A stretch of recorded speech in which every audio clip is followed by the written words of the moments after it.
It's the Carolina Cook, the Carolina Cook and the Carolinas. Liners. Rock and roll to the roll to rock. Say I'm cooking in the kitchen, it just don't stop.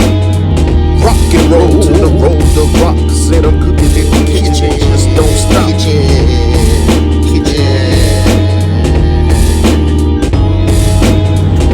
Cooking is my specialty. Getting dirty in the kitchen like ODB. Turning these groceries into delicacies. The Carolina Cook got the recipe. The Carolina Cook got the recipe. The Carolina Cook got the recipes.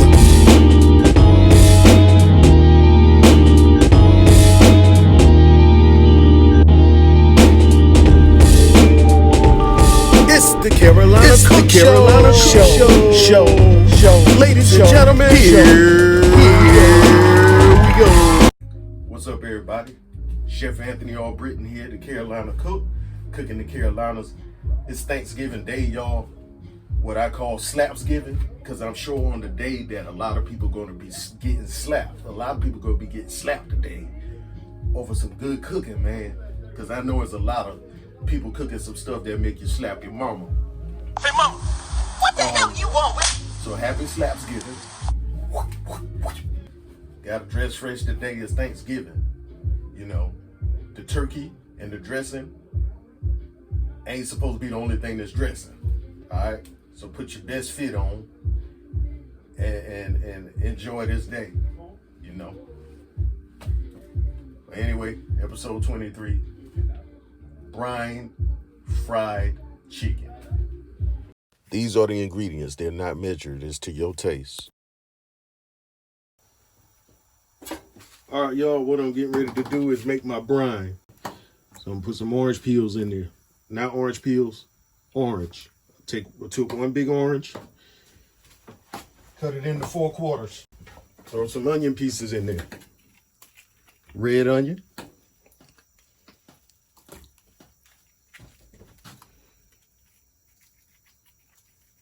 And yellow onion. I know it looks skimpy, but this is all the onion I had left from previous onions I cut. Throw a bay leaf in there. There's really no set in stone recipe for this. You're doing everything to taste. So, salt, sugar. Throw some crushed red pepper in there. Just a tad bit. Throw some peppercorns in there. Not too much. Throw some garlic in there. I'll be back. All right, I'm back from the herb garden. So I got some cilantro, some basil, and some rosemary. And I got some, I think that's parsley. And with this amount of water, I think I'm gonna throw another bay leaf in there.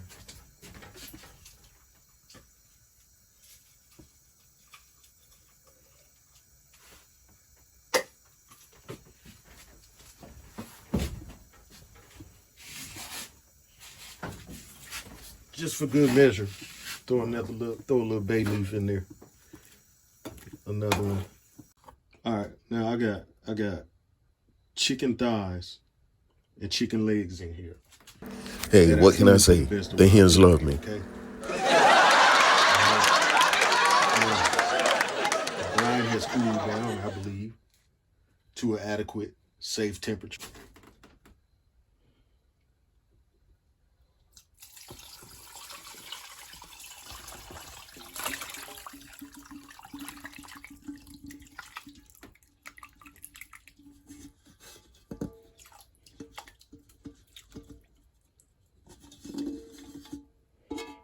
Sure I get all the sprigs and everything out of there. Everything. Okay. Once you got your brine situation situated, you want to cover it, put it in the fridge overnight or for how many hours you want it to soak. Waiting and waiting and waiting and waiting. This is my brine chicken, been in the refrigerator overnight. Getting ready to season it up and fry it up. All right, y'all, I got everything laid out. my brine chicken, my deep fryer, my flour, my seasoning. We getting ready to get into it. Get this chicken fried up. All right, I'm gonna drop my grease. Look like it's about to rain. Look like it's about to rain though. Hope I don't get caught by no rain. I am definitely going to get rained on, some y'all. veggie oil here. Got the fryer cranked up.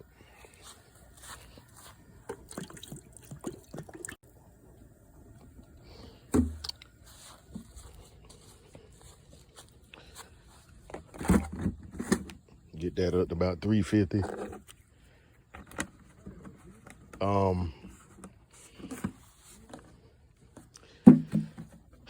Looks like it's gonna rain though. Looks like rain. Yeah, that sky ain't looking right to me, but it'll be all right. Lies. Get that to about 350. That's creeping up there pretty fast, so I better hurry and do what I need to do over here.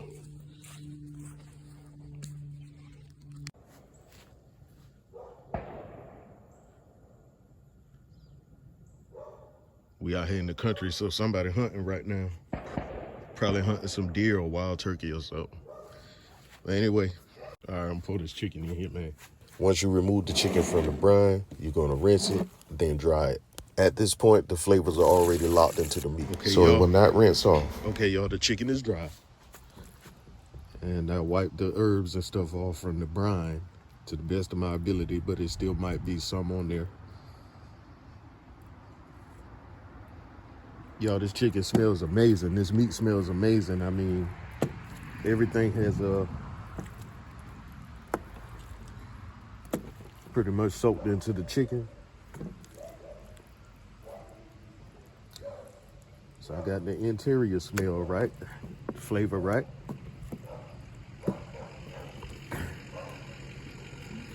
Then we're gonna get into the exterior, which will be the batter. All right, that grease should be ready now. Now, what I'm gonna do is drop that seasoning on this chicken, get ready to flour it up.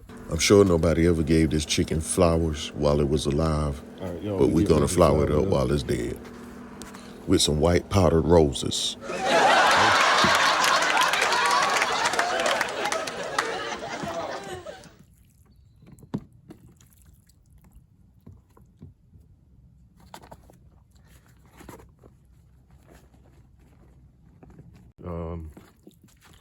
You can do your 3-part batter process or your double batter process to get it crispy. But I'm gonna do it the way I was raised. And we're just gonna put one good coat of flour on this chicken. And no, I didn't season the flour. With the amount of seasoning I put on this chicken, it really ain't necessary. Chicken already seasoned to perfection. Let's go over here and test this grease. See what it's doing.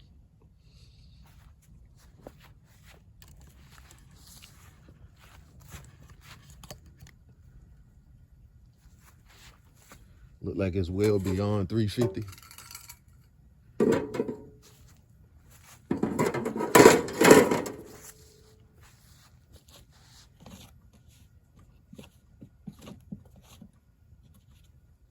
But I don't want to ruin the chicken, so you always want to do a test piece first.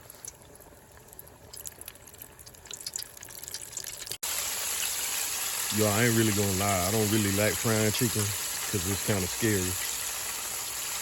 And sometimes my fried chicken don't come out right. This right here is my test batch. Just frying a few pieces first to see how they come out, see what adjustments I need to make.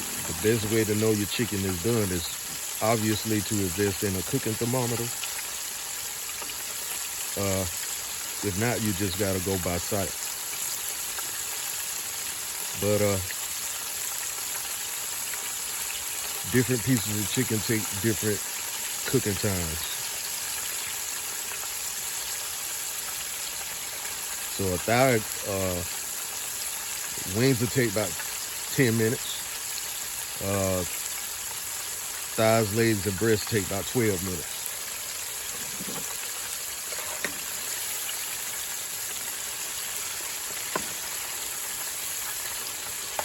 Judge about how that's looking.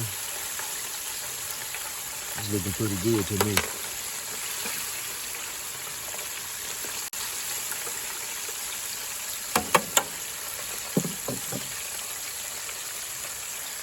I can't wait to taste these stuff.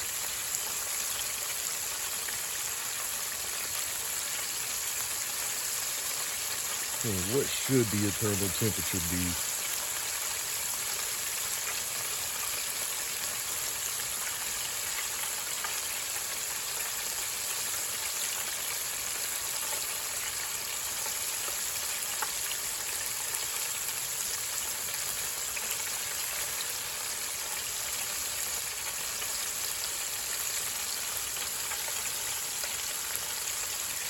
All right, your internal chicken temperature on fried chicken should be 165 degrees.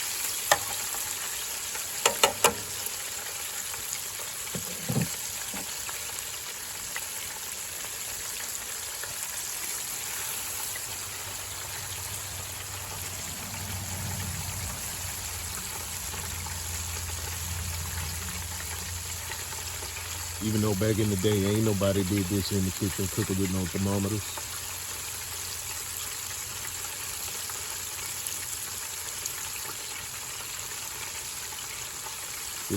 This ain't about 140.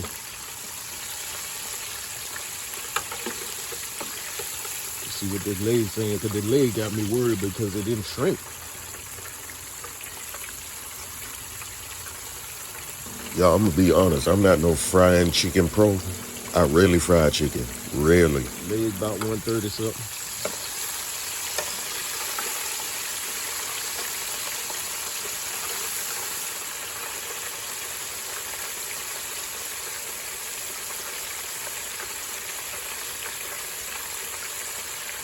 Yeah, but I definitely see blood still coming out of it. So generally, roughly, it probably takes 15 to 20 minutes for this fried chicken and the deep fryer.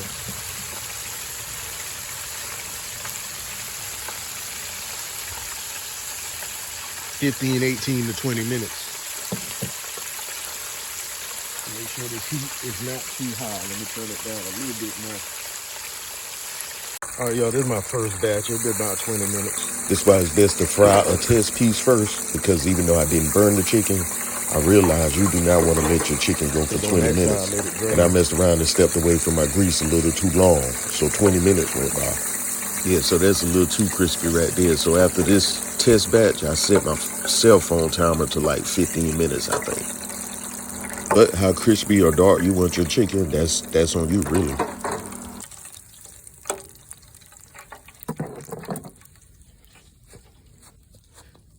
I don't ever really look for my first batch to be perfect. I normally, I should have just tested one piece of chicken, because normally as a chef, when you're cooking, you want to cook a test piece first and then go from there. Oh my goodness, y'all, it's starting to rain out here too. Let me hurry and get this going. Y'all, at one point it started drizzling on me, but it done stopped. Now it's thundering. And the sky's turning dark. And I'm out here on my second batch of chicken, man. This rain was definitely playing games with me. It stopped, then it eventually started raining hard. Oh, that rain coming down hard. Nights like this, I'm getting rained on. I wish raindrops would fall. I'm gonna have to transfer this on the inside. Nights like Let me try this chicken though. I wish raindrops would fall. Nights like See that? this, I wish raindrops would That color in fall. Y'all, I couldn't resist. You know that's some good chicken when you stop in the rain to taste piece when you should be transporting the chicken to safety. That came out dark. Because that's my first batch.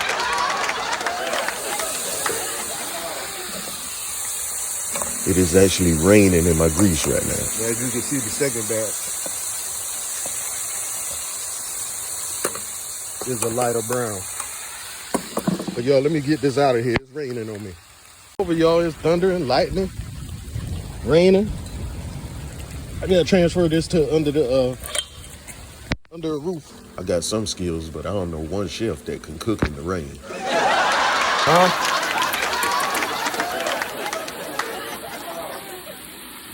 Yeah, y'all ain't never had no fried chicken like this. This batch right here got rained on, but it still came out pretty good. And my tasters approved.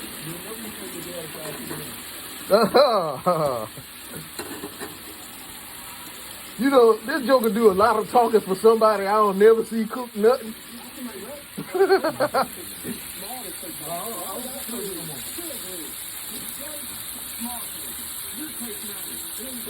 That was my dad talking about I ain't never tasted his chicken before.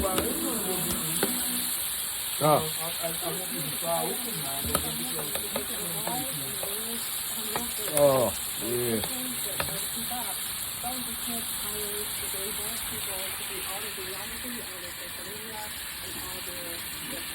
Now this is a special batch of chicken right here because it's rain flavored.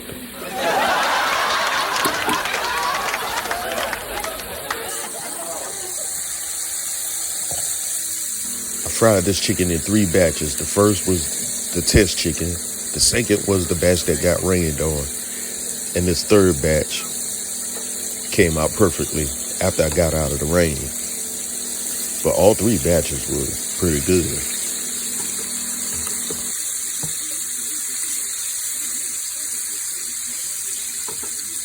The last batch, the best one.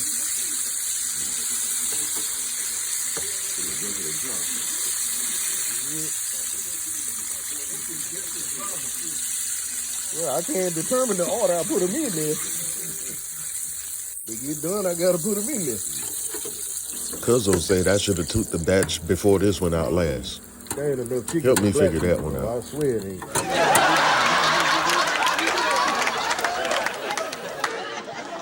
I'm gonna leave it in the rack and let it drain.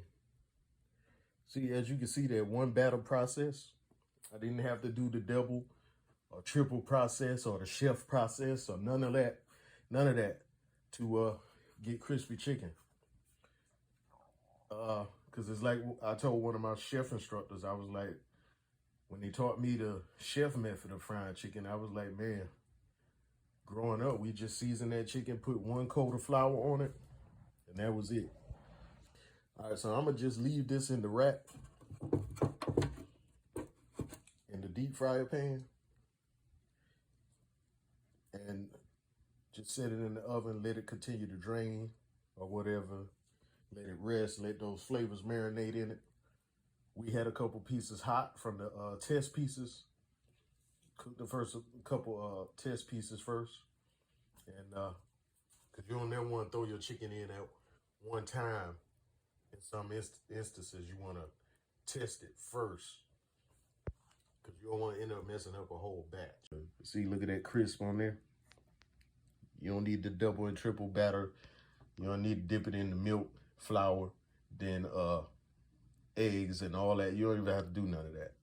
Just one nice coat. Making an unnecessary mess. And this chicken got flavor from the rooter to the tooter, from the outside layer, which is one different flavor because of the seasoning mixture I put on it.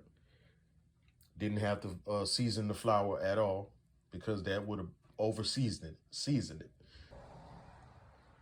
And basically, I just put y'all up on game to bring your chicken to a whole nother level. Because a lot of time when we frying chicken, even my whole life growing up, we just focus on the flavor on the outside, on the outer crust. But if you take that skin off of the chicken, what it tastes like underneath the chicken. Because you got some people that don't eat the skin on their fried chicken, they take the skin off. So what kind of flavor you got in that meat after you get through the seasoned top layer? So I just showed y'all how to season fried chicken from top to bottom, from the outside to the inside.